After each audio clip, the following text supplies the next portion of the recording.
Colorado Territory, winter of 1879.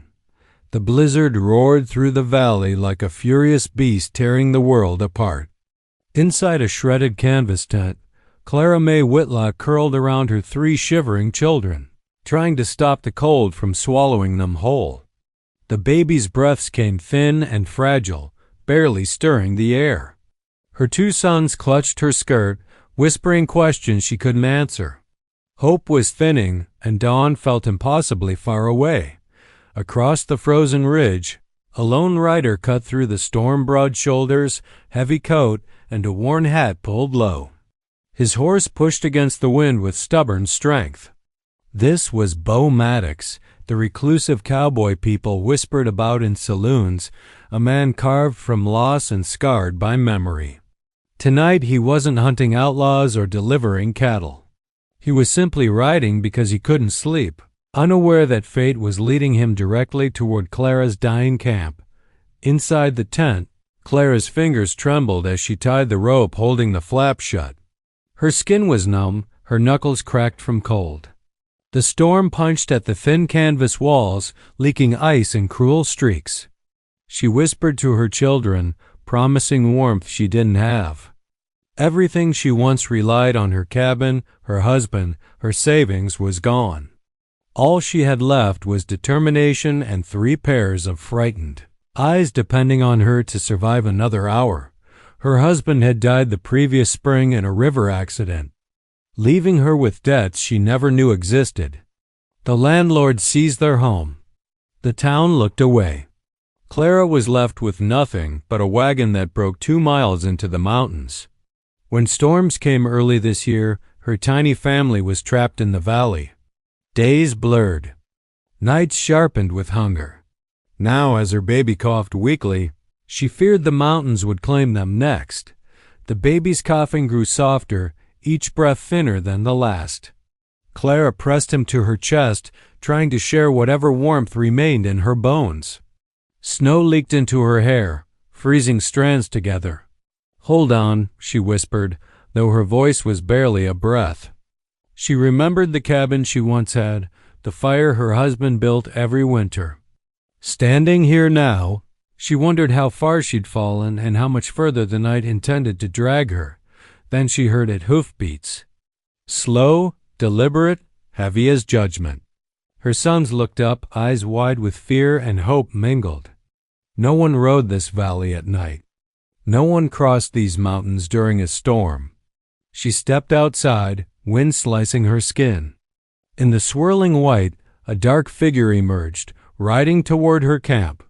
She could make out the glint of a bad-shaped shadow on his coat and the confidence of a man who didn't usually ask permission to exist.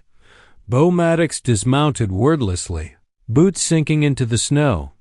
His eyes scanned the tent, then Clara, then the children clinging behind her. His jaw tightened. He had seen suffering before, but this cut deeper than he expected.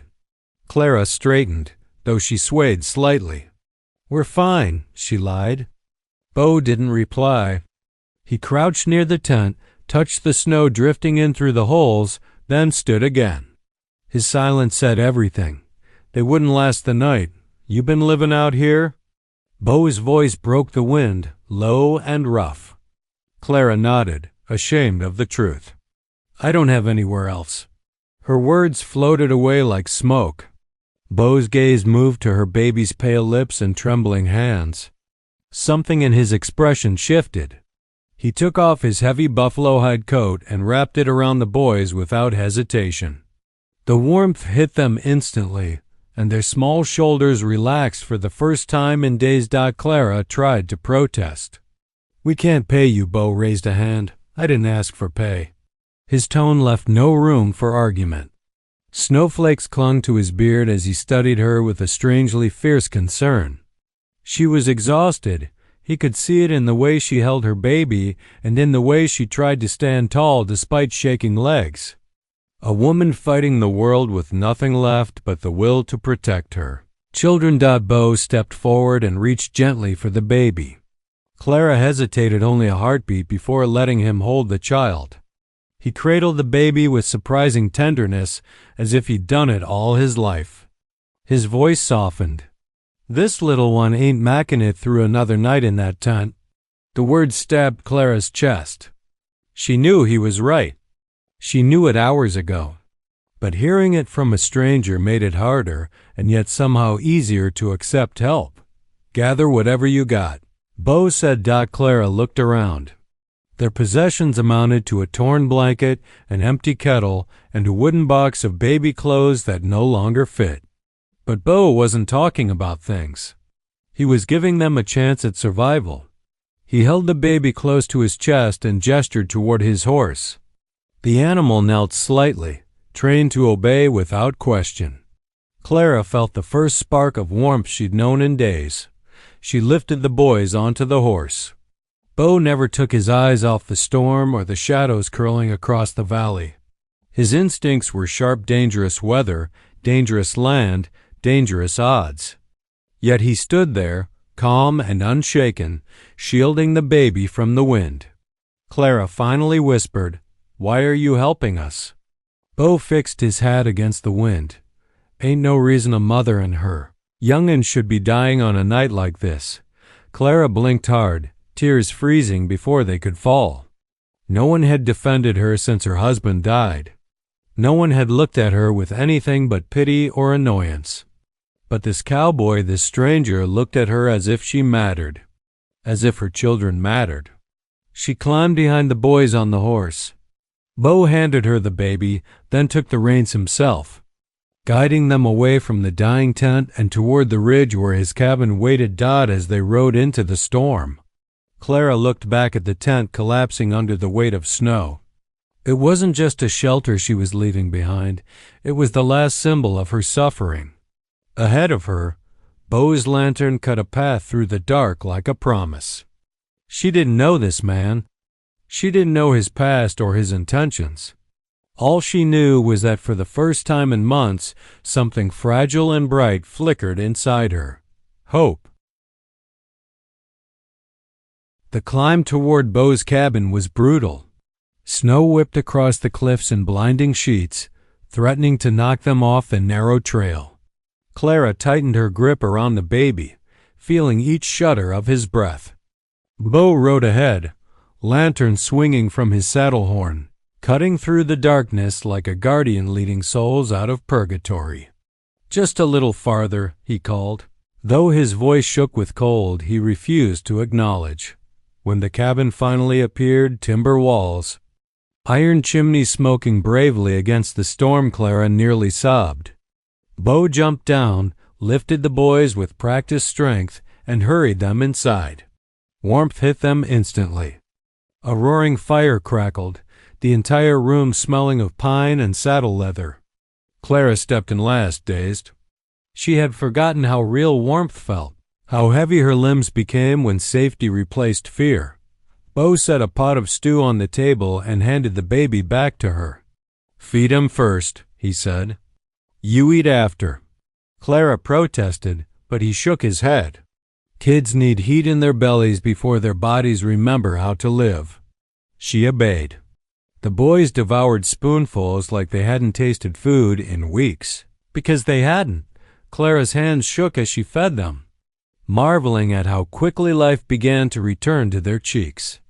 When the children were settled near the fire, Bo approached Clara with a thick wool blanket.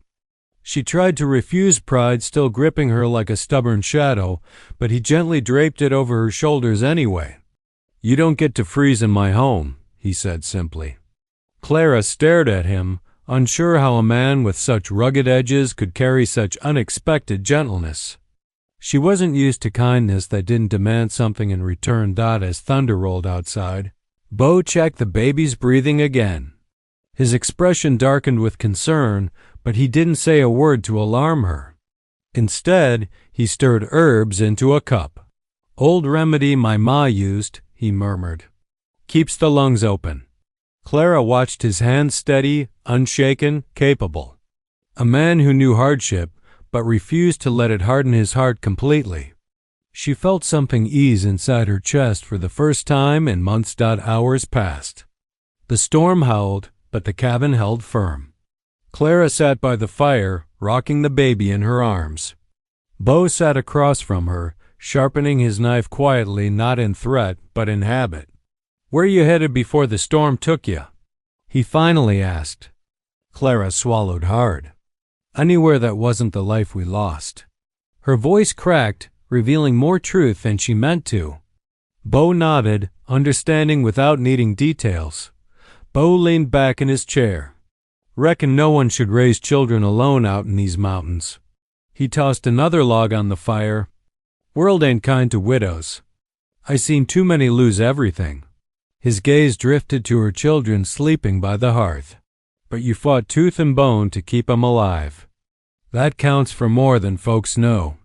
Clara felt heat rising in her face, not from the fire, but from the rare gift of being seen.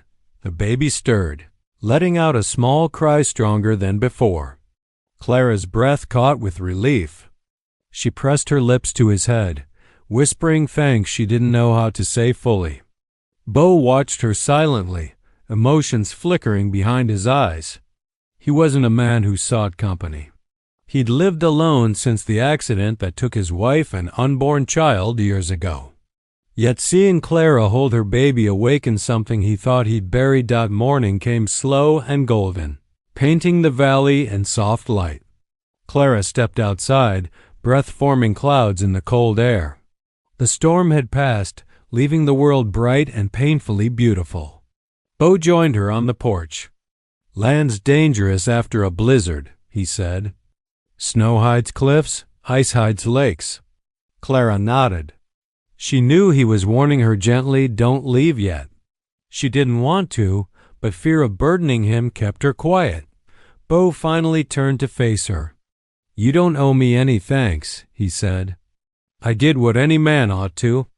Clara disagreed silently. No one in town had helped her. No one had even offered shelter. This cowboy had done more in one night than others had done in months. "Still," she whispered, "you saved us." Bo looked away, jaw tightening. "Maybe I needed savin' too," he murmured under his breath. When the boys woke, Bo taught them how to stack wood and feed the horses. They followed him with eager eyes, trusting him instantly. Clara watched from the doorway, her heart aching with a strange mix of gratitude and fear. He moved among her children with an ease that surprised her, as though he'd been meant for fatherhood all along. She wondered if he knew how rare and precious such gentleness was. That evening, as the fire warmed the room again, Bo spoke softly. "Clara, this roof ain't much, but it's sturdy. And it's got room for 4 more. Clara froze. She looked at her children sleeping safely, then at the man whose presence filled the cabin like a steady heartbeat. "You barely know us," she whispered. Bo's gaze didn't waver. "I know enough. I know you're strong. I know your young'uns deserve better. And I know no one should face these mountains alone." Her breath trembled. No man had offered her anything without condition since her husband died. Yet Bo wasn't asking for payment. He wasn't asking for gratitude. He was offering safety, warmth, and a place in the world, a gift more valuable than gold out here. "Let us stay." "For a while," she finally said.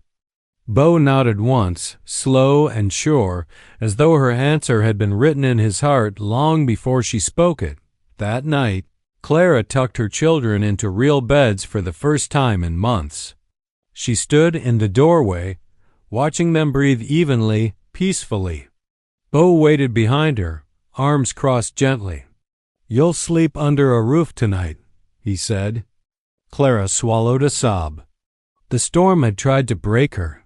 Life had tried to bury her.